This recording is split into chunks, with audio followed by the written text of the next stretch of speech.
அல்லாஹ்வுடைய மார்க்கத்தில் இருக்கக்கூடிய ஒரு மனிதன் 2 நண்பர்களை பக்கத்திலே வச்சிருப்பான். அதான் உண்மையான நட்பும் கூட. ஒன்று, அந்த நண்பன் நல்ல நண்பனுக்குங்கிற அடையாளம் முதலாவது, அவனுக்கு இருக்கக்கூடிய நலவுகள் அவன் சொல்றதை விட அவன் தப்பு செஞ்சா சொல்லி காட்டுவான். நீ தப்பு செய்யற திருத்திக்கோன்னு சொல்லுவான். உங்களை ஒருத்த புகழ்ந்துகிட்டே இருக்கிறான்னா அவன் உண்மையான நண்பன் இல்ல.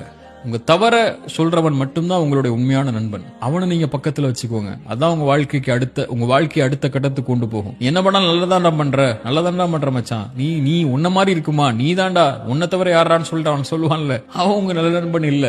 தப்பு செய்யும் போது தப்பான பாதையில போற, இது தப்பு, இதை விடு அப்படின்னு சொல்லுவான்ல, அவனை தேர்ந்தெடுத்துக்கோங்க. 2வது, இன்பமான நேரத்துல எல்லாமே இருக்கும்போது உங்களோட இருக்கிறவனை விட நீங்க நஷ்டத்திலையும் கஷ்டத்திலையும் பிரச்சனைகள்லையும் இருளையும் இருக்கும்போது நான் இருக்கவா, உன் காரியத்தை நான் லேசாக்குறவான்னு சொல்லி உங்களுக்கு கரம் கொடுக்கறான்ல, அந்த நண்பனை தேர்ந்தெடுத்துக்கோங்க. அது ரொம்ப கஷ்டம். அல்லாஹ்ட்ட கேளுங்க, ரப்பிட்ட கேளுங்க, அல்லாஹ் இப்படி ஒரு நண்பனை கொடியா அல்லான்னு சொல்லி அல்லாஹ் அனுப்புவோம்.